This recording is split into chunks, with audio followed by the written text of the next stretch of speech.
Assalamualaikum warahmatullahi wabarakatuh. Selamat datang di channel EDH Story. Cerita kali ini terinspirasi dari kisah nyata. Namun, untuk menjaga privasi semua pihak, nama tempat dan karakter telah kami ubah. Jika terdapat kesamaan dengan kejadian atau tokoh tertentu, hal tersebut hanyalah kebetulan semata. Pastikan Anda menonton cerita ini sampai selesai agar tidak terjadi kesalahpahaman. Sebelum cerita dimulai, saya mohon keikhlasan Anda untuk memberikan like dan subscribe pada channel ini. Semoga Anda selalu diberi kesehatan, kebahagiaan, dan kelancaran rezeki. Mari kita mulai kisahnya. Patrick Kluivert, legenda sepak bola asal Belanda, akhirnya menginjakan kaki di Indonesia untuk memulai perjalanannya sebagai pelatih tim nasional. Kedatangannya di Bandara Soekarno-Hatta menjadi peristiwa besar yang ditunggu-tunggu oleh jutaan penggemar sepak bola di tanah air. Ribuan supporter berkumpul sejak pagi dengan membawa spanduk, poster, dan bendera, siap menyambut sang legenda dengan penuh antusias. Saat Kluivert keluar dari pintu kedatangan internasional, gemuruh teriakan menyambutnya. Dengan mengenakan setelan jas rapi dan syal merah putih melingkar di lehernya, ia tersenyum sambil melambaikan tangan ke arah para penggemar. Namun, di tengah kerumunan yang semakin padat, suasana mulai tidak terkendali. Banyak yang mendorong-dorong, berebut tempat untuk mendekat, hingga membuat petugas keamanan tampak kewalahan. Ketegangan mulai terasa ketika beberapa penggemar yang terlalu bersemangat mencoba menerobos barisan keamanan. Kluivert yang awalnya tampak tenang mulai menunjukkan raut wajah cemas. Seorang petugas keamanan segera mendekatinya dan mengarahkannya menuju kendaraan yang telah disiapkan. Namun, jalan keluar tidak semudah yang diperkirakan. Kericuhan tak terhindarkan ketika sekelompok supporter fanatik memaksa mendekati Kluivert. Mereka berusaha mendapatkan tanda tangan atau sekadar selfie bersama sang pelatih. Salah satu dari mereka, seorang pria muda dengan jersey oranye, tiba-tiba menyeruak ke depan, hampir saja menabrak Kluivert. Gerakan mendadak itu membuat Kluivert terkejut dan mundur beberapa langkah. Dorong-mendorong semakin menjadi, mengakibatkan beberapa orang terjatuh. Teriakan petugas keamanan dan panitia acara hampir tenggelam dalam hiruk-pikuk massa. Puncaknya, suara kaca pecah terdengar, membuat suasana semakin mencekam. Salah satu jendela terminal bandara tak mampu menahan tekanan dari kerumunan, menciptakan kekacauan baru di lokasi. Kluivert akhirnya berhasil dievakuasi ke dalam kendaraan oleh petugas keamanan, namun jelas terlihat bahwa ia tidak nyaman dengan situasi tersebut. Wajahnya yang biasanya penuh percaya diri kini dipenuhi rasa waspada. Suasana di luar bandara semakin tak terkendali, meninggalkan kesan buruk pada hari pertamanya di Indonesia. Di tengah kericuhan, Ketua PSSI, Arief Pranoto, berdiri bingung di sudut ruangan. Awalnya, ia telah mempersiapkan penyambutan yang megah untuk Kluivert, lengkap dengan sesi foto dan konferensi pers. Namun, ia tidak menyangka bahwa antusiasme supporter akan memicu kekacauan seperti ini. Tangannya sibuk menekan tombol telepon, mencoba menghubungi pihak keamanan tambahan, namun respon yang datang terlalu lambat. Melihat Kluivert yang dievakuasi dengan wajah pucat, Arief semakin panik. Dalam benaknya, ia membayangkan bagaimana media internasional akan memberitakan insiden ini. Bagaimana kalau Kluivert berubah pikiran? Bagaimana kalau ini membuat citra PSSI semakin buruk? Dipikirnya sambil mengusap wajah dengan gusar.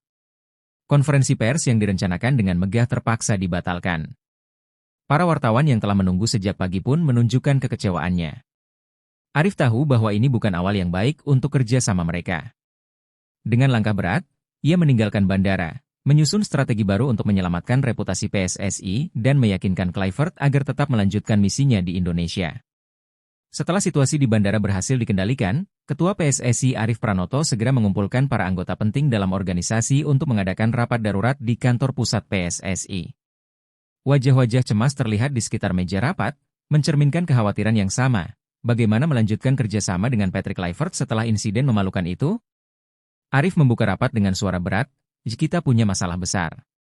Kluivert merasa tidak yakin untuk melanjutkan tugasnya di sini. Berbagai ide muncul, mulai dari meningkatkan keamanan hingga mengatur permintaan maaf resmi. Namun, tak satu pun yang memberikan solusi konkret untuk membujuk sang pelatih. Arief tampak semakin frustrasi. Saat suasana mulai kehilangan arah, seorang pria tua dengan wajah bijaksana dan sorot mata penuh misteri yang duduk di sudut ruangan angkat bicara. Ia adalah penasihat senior yang jarang berbicara, namun selalu dihormati. Jika kalian sungguh ingin memecahkan masalah ini, kalian perlu mendengarkan apa yang tak terlihat. Ratu Nyi Roro Kidul bisa membantu menenangkan energi bangsa ini, katanya perlahan. Semua orang tertegun, sebagian besar terkejut mendengar saran yang terasa di luar nalar. Namun, dalam keputusasaan, ide itu mulai terdengar masuk akal bagi Arif. Rapat berubah menjadi diskusi mendalam ketika sesepuh tersebut mulai menceritakan legenda Ratu Nyi Roro Kidul, sang penguasa pantai selatan. Dia bukan hanya penjaga lautan, tetapi juga pelindung harmoni negeri ini. Jika energinya terusik, rakyat akan gelisah, dan kekacauan seperti ini akan sering terjadi, ujarnya. Para anggota rapat mendengarkan dengan penuh perhatian. Sesepuh itu melanjutkan, Ratu Nyi Roro Kidul dikenal membantu siapapun yang meminta pertolongan dengan niat tulus. Namun, menghubunginya bukan perkara mudah. Dibutuhkan ritual khusus dan keberanian untuk berbicara langsung dengannya. Sebagian dari mereka ragu, namun situasi genting ini membuat mereka tak memiliki banyak pilihan. Arif, meski skeptis, mulai mempertimbangkan saran tersebut. Kalau benar dia bisa membantu, kita harus mencobanya. Kita tidak bisa membiarkan situasi ini berlanjut. Namun, bagaimana caranya kita menghadapinya tanpa menambah masalah baru? Tanyanya. Sesepuh itu hanya tersenyum samar dan berkata, beranilah, dan dia akan mendengar. Beberapa hari kemudian, Arif bersama beberapa anggota tim PSSI memulai perjalanan ke pantai selatan, dipimpin oleh sesepuh tadi. Mereka membawa persembahan yang diminta, termasuk kain hijau dan sesaji tradisional. Di sepanjang perjalanan, Arif tidak bisa menyembunyikan kecemasannya. Apa yang kita lakukan ini terdengar gila. Tapi kalau ini berhasil, mungkin akan jadi momen bersejarah bagi sepak bola Indonesia, gumamnya. Jalan menuju pantai terasa sunyi. Anggota timnya saling berbisik, membicarakan kisah-kisah mistis yang pernah mereka dengar tentang Ratu Nyi Roro Kidul. Suasana tegang semakin terasa ketika mereka mendekati pantai. Langit yang cerah mendadak mendung, dan angin bertiup lebih kencang. Setibanya di pantai, rombongan berhenti di sebuah batu karang besar yang dikatakan sebagai gerbang menuju dunia Ratu Nyi Roro Kidul. Di situ, mereka mulai menyiapkan ritual dengan mengikuti petunjuk sang sesepuh. Di dalam hati, Arif terus bertanya-tanya, benarkah seorang makhluk mistis bisa menyelamatkan kita dari situasi ini? Saat senja tiba, ritual dimulai. Sesepuh memimpin doa dalam bahasa kuno yang terdengar asing namun penuh kehikmatan. Persembahan diletakkan di atas ombak yang tenang, sementara para peserta ritual diminta berdiri membentuk lingkaran. Suasana menjadi semakin mencekam ketika angin mulai bertiup dingin, seolah ada sesuatu yang mengamati mereka. Tiba-tiba, ombak besar menghantam batu karang, memercikan air hingga membasahi semua yang ada di sana. Arif merasakan hawa dingin menyelimuti tubuhnya, hingga bulu kuduknya meremang. Sesepuh itu tetap tenang, melanjutkan doa dengan suara lantang. Di tengah ritual, seorang wanita muncul dari balik kabut yang menutupi laut. Berbalut kain hijau yang berkilauan seperti zamrud, sosoknya terlihat begitu anggun dan penuh wibawa. Semua orang terdiam, sebagian besar tak mampu menyembunyikan rasa takut sekaligus takjub. Sesepuh berbisik, itu dia. Ratu Nyi Roro Kidul telah mendengar panggilan kita. Wanita itu melangkah dengan tenang di atas ombak, mendekati rombongan dengan tatapan tajam namun penuh keanggunan. Saat ia berbicara, suaranya terdengar seperti gema lautan, membawa keheningan pada setiap orang yang mendengarnya. Apa yang kalian inginkan dariku, wahai manusia? Tanyanya dengan nada lembut namun tegas. Dengan gugup, Arif melangkah maju, mencoba menenangkan dirinya. Yang mulia, kami datang memohon pertolongan Anda. Bangsa kami sedang dalam kegelisahan, energi rakyat terlalu membara, hingga menciptakan kericuhan yang tak terkendali.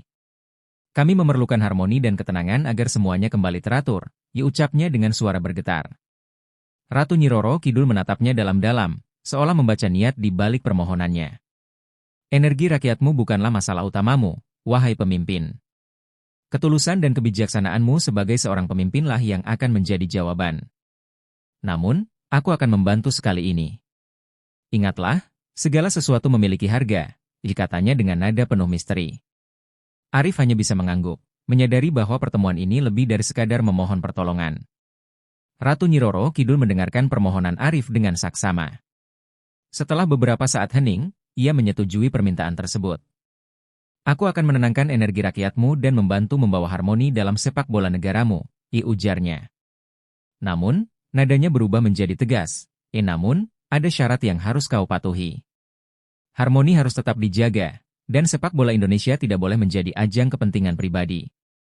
Jika ada yang melanggarnya, kutukan akan menimpa semua pihak yang terlibat. Arif mengangguk patuh. Dalam hatinya, ia merasa lega sekaligus khawatir dengan ancaman tersebut. Ratu Nyi Roro Kidul memandangnya sekali lagi sebelum melambaikan tangannya ke arah laut. Ombak besar tiba-tiba datang menghantam, namun tidak mengenai mereka. Setelah itu, wanita anggun tersebut menghilang, meninggalkan suasana sunyi yang mencekam. Sesepuh yang memimpin ritual berkata dengan suara rendah, ingatlah kata-katanya. Jangan main-main dengan kesepakatan ini. Apapun yang terjadi, kau harus memastikan syarat-syarat itu dipenuhi. Arif hanya bisa mengangguk, merasa beban besar kini berada di pundaknya. Setelah pertemuan tersebut, perubahan mulai terasa. Patrick Kluivert, yang sebelumnya ragu untuk melanjutkan tugasnya, tiba-tiba menunjukkan sikap yang berbeda. Ia tampak lebih tenang dan percaya diri, bahkan memuji keramahan staf PSSI serta suasana tim yang mulai membaik. Saya merasa ada sesuatu yang berubah di sini, seperti energi positif yang menyelimuti semuanya, katanya dalam wawancara singkat. Para supporter yang sebelumnya dikenal gaduh dan sulit diatur kini tampak lebih tertib. Mereka mulai menyusun berbagai aksi positif, seperti mendukung timnas dengan nyanyian kreatif dan aksi sosial. Suasana euforia menyelimuti sepak bola Indonesia, dan Kluivert menjadi simbol harapan baru bagi negeri ini. Namun, di balik semua itu, Arif merasa waspada. Ia tahu bahwa ini bukan semata-mata hasil kerja keras manusia, melainkan intervensi dari kekuatan yang jauh di luar nalar. Dalam hati, ia berjanji untuk menjaga janji yang dibuat kepada sang ratu. Hari pertama Kluivert memimpin latihan timnas tiba dengan penuh antusiasme. Para pemain terlihat bersemangat, bahkan mereka yang biasanya kurang percaya diri menunjukkan performa luar biasa. Kluivert memberikan arahan dengan penuh energi, dan setiap strategi yang ia perkenalkan tampak langsung dipahami oleh para pemain. Seperti ada kekuatan tambahan, bisik salah satu pemain senior kepada rekannya. Aku belum pernah merasa seperti ini sebelumnya. Semua orang, termasuk staf pelatih, terkesan dengan hasil latihan tersebut. Mereka yakin ini akan menjadi awal dari era baru sepak bola Indonesia. Namun, di sudut lapangan, Arif berdiri dengan tatapan gelisah. Pikirannya dipenuhi bayangan kutukan yang dijanjikan Ratu Nyi Roro Kidul. Ia khawatir euforia ini akan membuat beberapa pihak lengah dan melupakan batasan yang telah ditetapkan. Semua ini terlihat terlalu sempurna, gumamnya. Di balik euforia publik, tidak semua pihak merasa senang dengan keberadaan Kluivert. Beberapa petinggi PSSI yang memiliki agenda tersembunyi melihat situasi ini sebagai peluang untuk memperkuat posisi mereka. Mereka mulai menyusun strategi untuk mengambil keuntungan dari dukungan rakyat yang sedang memuncak. Jika kita bisa mengontrol ini, kita bisa mendapatkan banyak keuntungan, kata salah satu dari mereka dalam pertemuan rahasia. Mereka merancang proyek fiktif dan penyelewengan dana dengan alasan memperbaiki fasilitas sepak bola. Selain itu, mereka juga mencoba memengaruhi Kluivert dengan tawaran-tawaran yang mencurigakan. Namun, tak semua orang setuju dengan rencana tersebut. Beberapa anggota PSSI yang jujur mulai merasa ada sesuatu yang salah. Mereka diam-diam melaporkan temuan ini kepada Arif, yang langsung merasa bahwa situasi mulai keluar dari kendali. Di malam yang sunyi, Arif mengalami mimpi yang sangat nyata. Ia melihat Ratu Nyi Roro Kidul muncul di tengah kabut hijau, menatapnya dengan sorot mata tajam. Kau telah diingatkan, ujarnya dengan nada dingin. Intrik dan kepentingan pribadi mulai merusak harmoni yang telah kubantu ciptakan. Jika ini berlanjut, kutukan tidak dapat dihindari. Arif terbangun dengan keringat dingin membasahi tubuhnya. Ia mencoba menenangkan dirinya, tetapi bayangan mimpi itu terus menghantui pikirannya. Ia tahu bahwa dirinya harus mengambil tindakan segera untuk menghentikan rencana busuk di tubuh PSSI. Namun, tugas ini tidak mudah. Intrik dari dalam organisasi begitu kuat, dan ia tidak tahu siapa yang bisa dipercaya sepenuhnya. Waktu semakin mendesak, dan Arif merasa seperti berjalan di atas tali tipis yang bisa putus kapan saja. Dalam pertandingan uji coba melawan tim kecil, timnas Indonesia tiba-tiba menunjukkan performa yang aneh. Pemain yang biasanya penuh semangat terlihat lesu, kehilangan fokus, dan melakukan kesalahan yang tidak masuk akal. Pertandingan berakhir dengan kekalahan mengejutkan, meninggalkan kekecewaan mendalam di kalangan suporter. Setelah pertandingan, suasana tim kembali memanas. Beberapa pemain saling menyalahkan, dan Kluivert tampak frustasi dengan sikap timnya. Ini seperti mimpi buruk, katanya dalam konferensi pers. Kami kehilangan arah tanpa alasan yang jelas. Arif, yang menyaksikan pertandingan itu, menyadari bahwa ini bukan sekadar kebetulan. Ia tahu bahwa kekalahan ini adalah tanda dari kutukan yang dijanjikan Ratu Nyi Roro Kidul. Dengan perasaan berat, ia menyadari bahwa tugasnya untuk menjaga harmoni belum selesai, dan lebih banyak pengorbanan yang akan diperlukan. Berita tentang skandal korupsi di tubuh PSSI meledak seperti bom waktu. Media massa dan sosial dipenuhi laporan tentang dana yang diselewengkan, proyek fiktif, dan manipulasi kekuasaan yang melibatkan beberapa petinggi. Publik marah, dan supporter yang sebelumnya penuh harapan kembali turun ke jalan dengan tuntutan keras, reformasi total dalam tubuh PSSI. Patrick Kluivert yang awalnya penuh semangat kini mulai meragukan posisinya. Dalam sebuah wawancara, ia dengan hati-hati menyatakan, "Saya datang untuk membantu sepak bola Indonesia, tetapi dengan situasi seperti ini, saya harus mempertimbangkan apa yang terbaik untuk masa depan saya." Tekanan dari berbagai pihak membuatnya mempertimbangkan untuk mundur, meskipun ia tahu kepergiannya akan menghancurkan harapan banyak orang. Sementara itu, Ketua PSSI Arief Pranoto menghadapi dilema besar. Di satu sisi, ia merasa bertanggung jawab atas kekacauan ini, tetapi di sisi lain, intrik dalam organisasi membuatnya sulit mengambil langkah tegas. Ia sadar bahwa situasi ini bisa membawa kehancuran total, tidak hanya bagi PSSI, tetapi juga untuk masa depan sepak bola nasional.